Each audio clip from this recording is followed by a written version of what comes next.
Halls of gold, wine flowing for 180 days, 7 days of feasting without limit inside the palace of Susa. Now imagine losing all of it for a single word. No.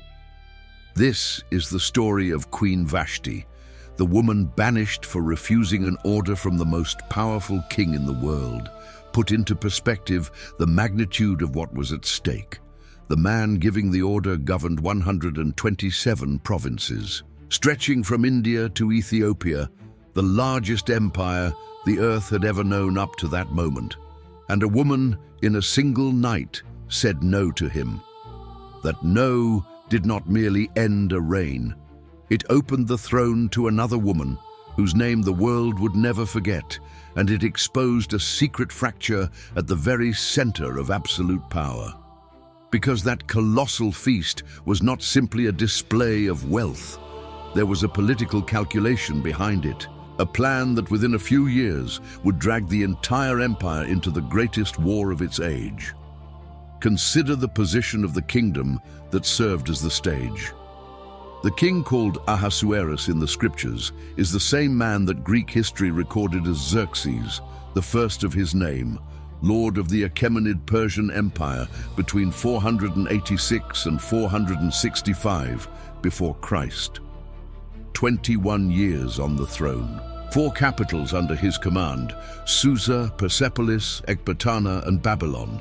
A dominion so vast that an order spoken from his lips took months to reach the most distant frontiers, carried by horseback messengers along royal roads that crossed deserts, mountains, and rivers. The greatest of these, the Royal Road, connected Susa to Sardis over approximately 2,700 kilometers, covered in just over a week by the fastest couriers the ancient world had ever produced. To feel the scale of that dominion, a single geographic fact will suffice. The territory controlled by that king covered more than 5 million square kilometers and housed somewhere between 40 and 50 million people, close to 1 in every 3 human beings alive at the time. It would be as though a single will governed today the entire expanse between Eastern Europe and the border of India. No human structure had ever achieved such scale before, and at the top of that immense pyramid stood one man, and beside him, one queen. The book of Esther, in its first chapter, marks the precise moment when everything begins. In the 3rd year of his reign, around 483 before Christ, the king summoned all his princes, governors, military commanders, and the nobility of the provinces to Susa, and there began a spectacle of power that lasted 180 consecutive days. 180 days. Grasp what that means. 6 full months of banquets, demonstrations, and continuous display of the kingdom's riches. Half a year with doors thrown open for the most influential men of the known world to parade before the royal treasury. Imagine a feast that begins in winter and does not end until summer is already deep, with guests under no obligation to leave. The biblical text says, "The king showed the riches of his glorious kingdom and the splendor of his excellent majesty for many days." This was not empty vanity, it was strategy. A king who gathers his entire elite for 6 months and bathes them in gold is building loyalty, measuring support, and preparing something enormous. And what was being prepared was war. Historians connect that monumental gathering to the greatest military project of Xerxes' life, the invasion of Greece. Just a few years after that feast, in 480 before Christ, the king would launch against the West an army of staggering size. The Greek historian Herodotus, writing decades later, spoke of more than 1 million soldiers, a figure modern researchers consider exaggerated and reduce to somewhere between 100,000 and 300,000 men. Even so, the largest invasion force the ancient world had ever seen, drawn from more than 40 different peoples, each with its own language, its own weapons, and its own way of fighting. To move that army, Xerxes would order the construction of 2 bridges made of lashed boats across the Strait of the Hellespont, linking Asia to Europe over the water, across a stretch of sea more than 1,000 meters wide. That feast of 180 days was the table where the king aligned the men who would pay for that campaign in gold, in troops, and in loyalty. Follow now what came after those 6 months. Once the long season of display had ended, the king offered a second banquet, more intimate and even more extravagant, for all the people present in the citadel of Susa, from the greatest to the least. 7 days of celebration in the courtyard of the palace garden, and the description the sacred text offers of that setting is cinematic. Observe the scene with care. Curtains of white linen and blue fabric fastened with cords of fine linen and purple thread, fixed to silver rings on marble columns. Couches of gold and silver spread across a floor of porphyry, marble, mother of pearl, and precious stones. The royal wine served generously in vessels of gold, each one different from the next. Archaeology confirms the scale of that world. The audience hall of the Persian palace, the so-called Apadana, rose upon dozens of stone columns, nearly 20 meters tall each, as high as a 6-story building. Whoever entered there felt like an insect before power. The order given to the cupbearers was clear. No one was to be compelled to drink. Each man would do as he himself pleased. It was luxury without limit in an empire where gold flowed from the satrapies as tribute from conquered peoples, in volumes that ancient records counted in tons of silver per year. Consider what it means to feed an entire court for 6 months. Persian administrative records, written on clay tablets found at Persepolis, reveal a supply machine that distributed rations of grain, wine, and meat to thousands of workers and guests, measured in quantities that today would fill entire warehouses. Lambs, fowl, fruits, spices brought from the most distant corners of the empire, all converging upon the king's table. The abundance was no accident. It was the message itself. Here, nothing is lacking. Here, everything is had. Here, the king is master even of plenty. On the outside, the absolute perfection of power. On the inside, a mechanism about to break. While the men feasted in the garden, another feast was taking place. Queen Vashti was at the same time hosting a banquet exclusively for women inside the royal house that belonged to the king. That separation matters, and it matters greatly. In the Persian court, men and women of high society celebrated in separate spaces. The queen had her own hall, her own authority over that feminine world, her own guests, the wives of the nobles who filled the king's garden. Vashti was not a decorative figure hidden at the back of the palace. She presided, she received, she reigned over her domain within the domain of the king, and it is here that her fate is decided on the 7th day. Consider the king's condition in that moment. The text is direct and softens nothing. On the 7th day, when the heart of the king was merry with wine, he gave an order. 7 days of drinking, his heart warmed with alcohol. Herodotus recorded a Persian custom by which important decisions were made twice, once while drunk and once while sober, precisely because they knew how heavily wine bore upon judgment. On that 7th day, the king's judgment was submerged, and he decided only once. He summoned 7 eunuchs who served in his presence. Their names were recorded: Mehuman, Biztha, Harbona, Bigtha, Abagtha, Zethar, and Carcass. 7 trusted men sent with a single mission: to bring Queen Vashti before the king, wearing the royal crown so that he might show the peoples and the princes her beauty. Because the text says she was beautiful to behold. Examine the true weight of that command. The king wanted to display his wife before a crowd of intoxicated men, at the height of a feast that had already stretched on for days, as one displays yet another piece of the treasury. The crown on her head transformed the queen into a trophy, one more of the riches he had been parading for 6 months. There was no invitation in this. There was an imperial summons delivered by 7 official envoys, the closest thing to law that existed in that world. To refuse was not to disagree with a husband. It was to defy the state. And Vashti said no. Her response is contained in one short, devastating sentence from the first chapter of Esther. Queen Vashti refused to come at the king's command delivered by the eunuchs. No recorded speech, no noted justification, no dramatization, only the refusal, dry and final, passing through the entire palace like a crack through marble. Silence.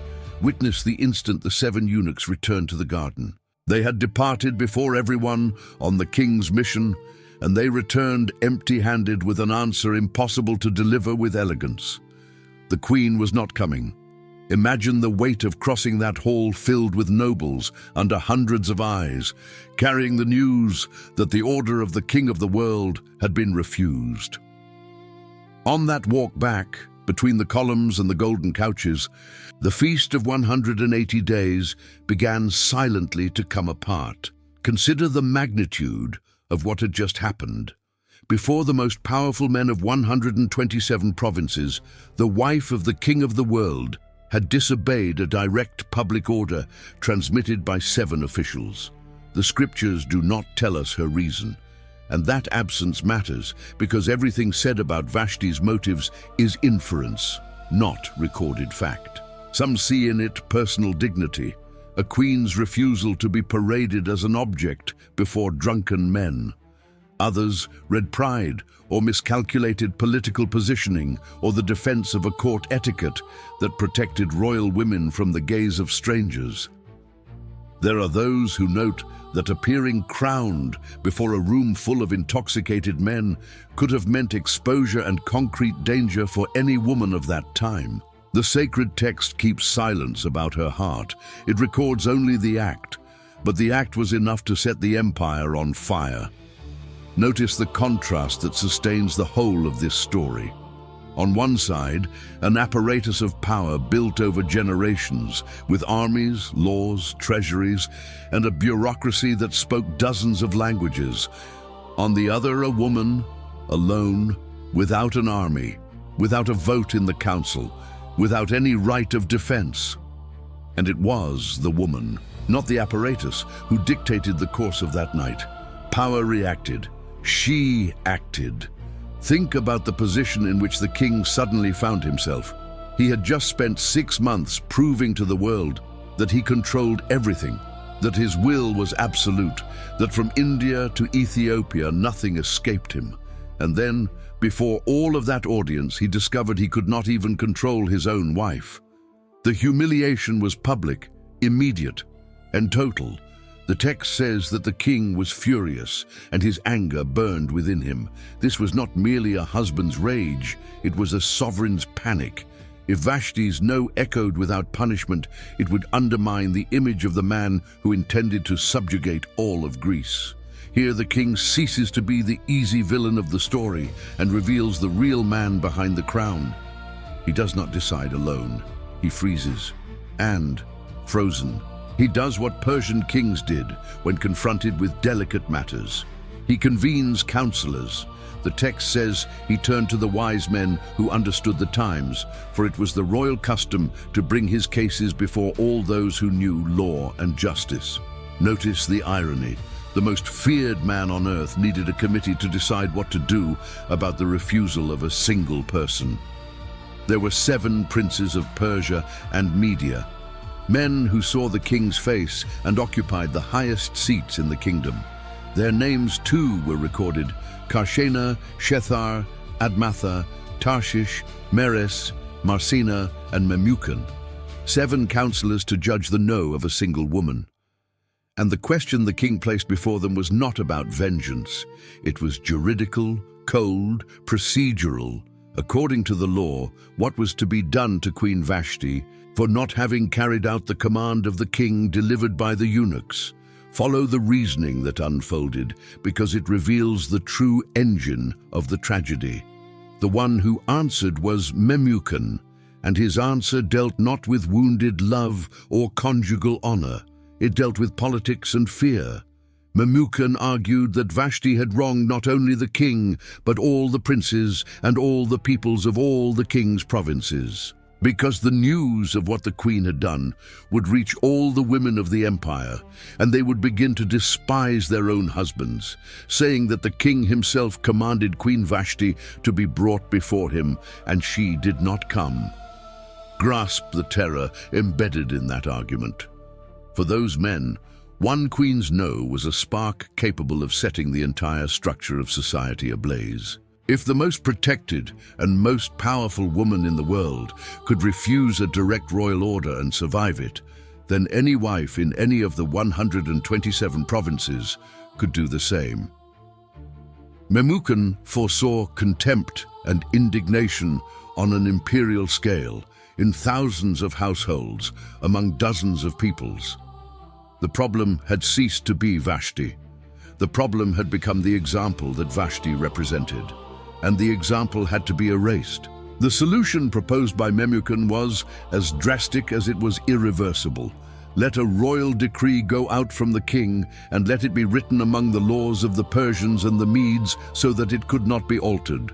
Vashti was never again to come before King Ahasuerus, and her royal dignity was to be given to another woman who was better than she.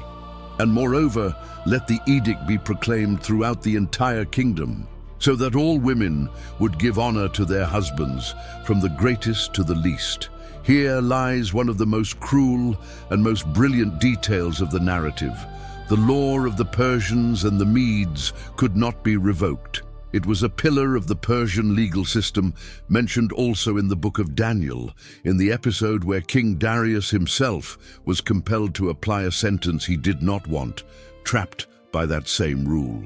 What the king sealed as law became permanent, immutable, eternal, even for the king himself. By transforming Vashti's banishment into an irrevocable law, the counselors ensured that not even the king, once the intoxication and the fury had passed, could undo what had been done.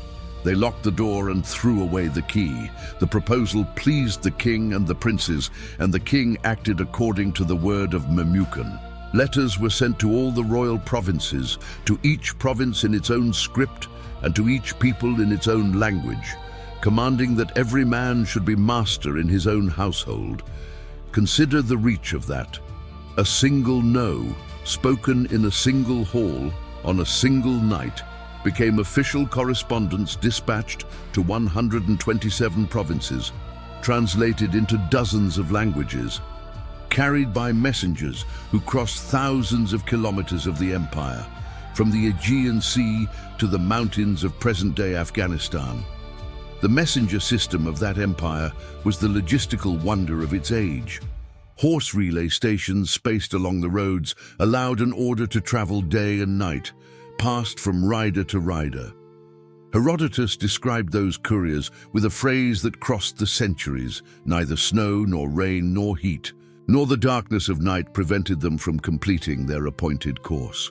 It was through that relentless system that the name of Vashti traveled to the ends of the known world, transformed by decree into a warning to every wife on earth. Now witness the side that official chronicles never record.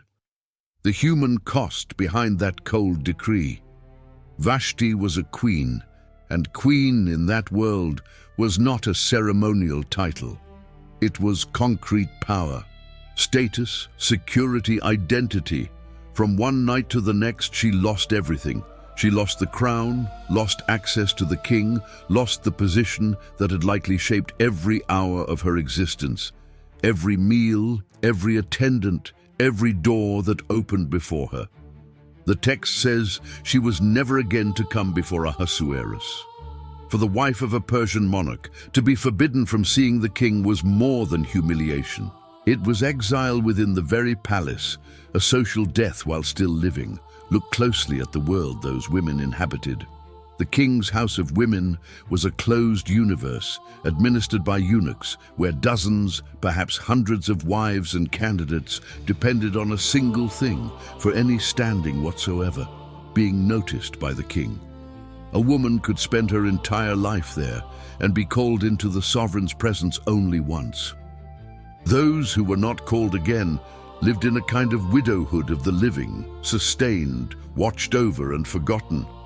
It was to that gilded silence that Vashti, the former queen, most likely descended after the decree. From the hall where she had presided to the corridor where one waits for a summons that never comes again, consider the psychological weight of a fall like that. In a single day, she went from the most powerful woman in the empire to a forbidden name, without a trial before evidence, without a recorded defense, without any right of reply. The decision about her destiny was made by 8 frightened, intoxicated men in a hall full of wine, and sealed forever by a law that no one could undo. The very structure that had made her queen was the structure that destroyed her. Those who live by royal favor discovered, in their darkest hour, how fragile that favor truly was. And there is an even sharper irony hidden between the lines. Look at what the 2nd chapter of Esther says at its very outset.